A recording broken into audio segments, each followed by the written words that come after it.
Pelo menos uma vez já se esbarrou com algum vídeo, alguma notícia do Whindersson Nunes. Não deve ter uma pessoa no Brasil, talvez, que não conheça ele, né? Ele surgiu no YouTube de um jeito meio despretensioso, lá em 2010, gravando vlogs simples, feitos praticamente dentro do quarto, mas foi em 2013 que tudo começou a virar de cabeça para baixo, né? Quando ele lançou a paródia Alô, voto reprovado. Enfim, isso daí explodiu na internet.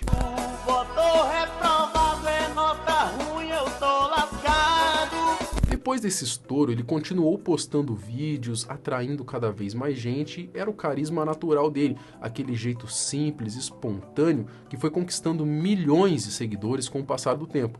O Anderson. Gente, não tem nenhum Anderson aqui, por que botaram o Anderson? Professora, é o Whindersson. O Wildson? O Whindersson. O Wilson? O Whindersson. O Williams? O Whindersson. Zé Roberto? Minha rola, desgraça. Depois disso tudo, a vida de Whindersson virou um verdadeiro turbilhão. Ele ficou famoso no país inteiro, lotou teatros com stand-ups, fez ali especiais, apareceu em programas de TV, virou o maior youtuber do Brasil, casou-se, separou, enfrentou problemas de saúde, entrou em depressão, lidou com drogas, escreveu um livro, entrou em debates políticos, viveu outros relacionamentos, e um deles, de forma triste, terminou com a perda de um bebê. Bom, foram anos intensos, né, cheios de altos e baixos. Eu sou depressivo, assim, eu já saí de um lugar de depressão muito ruim que eu estive, assim, já saí dele, mas assim, acontecia. Mas por que você acha que você entrou nesse buraco? Por fama mesmo, isolamento mesmo. E aí, agora eu tenho 20 anos, cara, mas lá vai, o que eu faço? Eu vou ajudar a gente, ajudar animal, ajudar, o que é ajudar o planeta? O que eu vou fazer? Recolher sacola? Fazer alguma coisa boa pro mundo? O quê? Só que agora ele tá prestes a encarar uma situação diferente de tudo que já viveu. E dessa vez não é drama pessoal nem fofoca de internet, é um BO pesado. O Whindersson apareceu envolvido num possível esquema de corrupção ligado a uma empresa da qual ele afirmava ser dono e à Secretaria de Educação do Piauí, né? Então assim, o negócio está diretamente associado ao governo do estado. A investigação. Na própria terra onde nasceu, o Whindersson aparentemente se meteu numa encrenca daquelas. Tudo começou lá em setembro e naquela época o comediante chegou a tratar a investigação com ironia, fazendo piada da situação. Mas novas informações vieram à tona recentemente e dessa vez nada favoráveis para o Whindersson. O Tribunal de Contas do Piauí divulgou um relatório pesado apontando indícios de direcionamento, superfaturamento e possível desvio de dinheiro público em um contrato milionário firmado pela Secretaria de Educação com a empresa de robótica Tron Atividades de Apoio à Educação. E aí vem a pergunta, onde que o Whindersson entra nessa história? Oficialmente, ele não aparece como sócio da Tron. No papel, o nome dele não existe. Porém, basta olhar para qualquer divulgação da empresa que lá está a imagem do humorista. Ele aparece como garoto propaganda, como apoiador, como dono, enfim, para completar em 2023, ao receber um prêmio de influência digital, o próprio Whindersson afirmou, abre aspas, queria falar sobre a Tron Robótica Educativa, uma empresa que eu tenho no Piauí. Ou seja, né, não tem nome no contrato, mas tem discurso em público. Então, diante das câmeras, ele falava como dono. Mas quando chega na hora de olhar os papéis, nada do Whindersson por lá. E justamente essa empresa que ele afirmava ter no Piauí é a mesma que agora aparece no meio de um possível esquema de corrupção. O curioso é que depois dessa declaração ele simplesmente apagou a postagem. Mas não adiantou muito, o jornalista não dorme no ponto e guardou tudo. Se estava tudo certo e transparente, por que sumir com a postagem, não é? Lá em setembro, quando as primeiras suspeitas surgiram, muita gente já começou a questionar. Afinal, estamos falando de alguém que declarou apoio ao Lula, que estaria sendo beneficiado com dinheiro público num estado governado pelo PT. Esse combo por si só já virou combustível para debates e teorias. E tem mais, a própria Tron, em matérias institucionais, apresenta o Whindersson como sócio. A empresa foi contratada para fornecer material didático e treinamento de robótica para escolas públicas. Só que desde o início o negócio cheirou um pouco estranho, né? O contrato nasceu sem licitação e foi firmado firmado por modestos 4,99 milhões. Depois veio um aditivo inocente, elevando o valor para o total de 11 milhões de reais. Bom, de quase 5 para 11, né? Um leve aumento, quase nada. Segundo o portal aí da Transparência, 8 milhões de reais já foram empenhados e mais de 4,2 milhões já foram pagos. No relatório divulgado pelo TCE, aparecem 8 irregularidades pesadas, entre elas um possível superfaturamento que pode chegar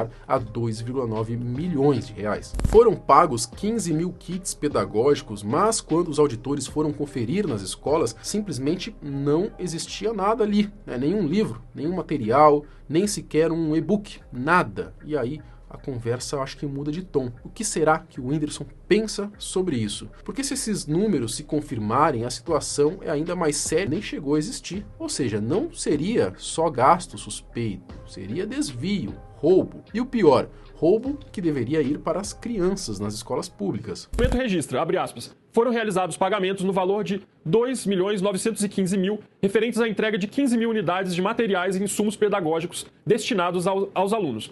Mas, ao visitar as escolas da rede estadual em Teresina, incluindo centros de tempo integral e ao ouvir professores e gestores, a equipe de auditoria constatou que os alunos não receberam material algum. Mesmo com as escolas sem receber nada nos documentos oficiais, constava que tudo tinha sido entregue direitinho. De acordo com o TCE, isso é um indício claríssimo de superfaturamento e fraude. Mesmo assim, a documentação do processo de pagamento tinha atestados formais, dizendo que tudo havia sido entregue.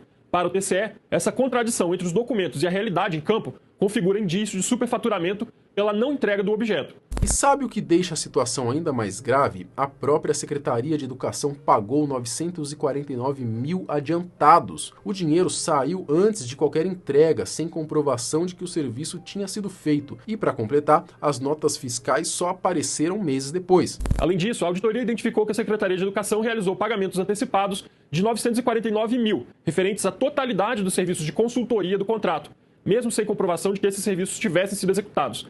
Para os auditores, essa conduta, abre aspas, representa risco de dano ao erário.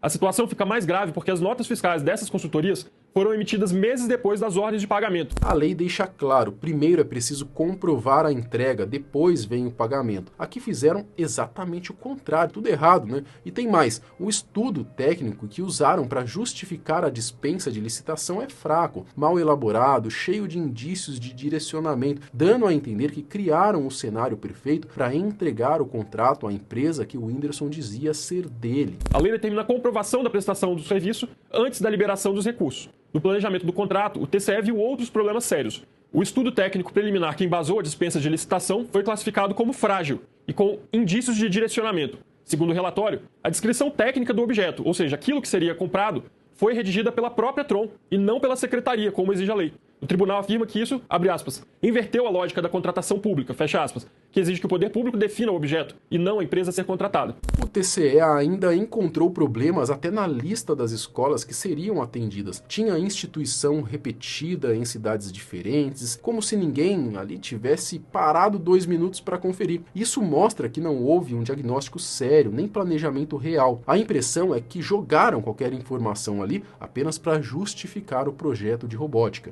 O TCE também encontrou falhas na definição das escolas a serem atendidas. A lista apresentada pela Secretaria tinha escolas repetidas em municípios diferentes, o que para o tribunal indica a falta de um diagnóstico sério sobre a rede e sobre a demanda real desse projeto de robótica. No final, o TCE recomendou que sejam responsabilizados o secretário de Educação do Piauí, Washington Bandeira, a superintendente, os fiscais do contrato e também a empresa Tron, que aparece representada por Duana Souza Cunha. O caso agora segue para plenário do tribunal. Em resumo, um contrato milionário foi firmado com a empresa, o que foi prometido parece que não foi entregue e a polêmica está criada. E ainda mais, com um nome tão grande quanto o de Whindersson envolvido, que acaba atraindo muito mais atenção. De certa forma, isso pode até ser positivo porque ajuda a impedir que tudo seja esquecido, como em tantos outros escândalos, não é? A declaração de Whindersson. Em setembro, quando essa história veio à tona, a defesa do Whindersson afirmou que ele seria apenas um embaixador institucional do método Tron, sem participação como sócio ou gestor da empresa. Ou seja, tentando tirar o nome dele da linha de fogo. A defesa declarou que ele atua com transparência, boa-fé e legalidade e que está disposto a colaborar com as autoridades caso seja necessário. Sobre as suspeitas apontadas pelo TCE, pagamento antecipado, superfaturamento e itens não entregues, a defesa afirmou em setembro que tudo teria sido feito dentro da lei pela distribuidora responsável pelo contrato. Mas, se o assunto ganhou ainda mais força agora, fica claro que existe algo a mais nessa história. Depois da repercussão, no dia 19 de novembro, o Whindersson publicou nos stories do Instagram, onde tem ali 57 milhões de seguidores, dizendo que vai lançar um vídeo com alguns desabafos e que toda essa polêmica realmente o incomodou. E ele realmente postou e o título foi Aos Críticos. Basicamente, o Whindersson se colocou como vítima e deu a entender que ele está sendo perseguido.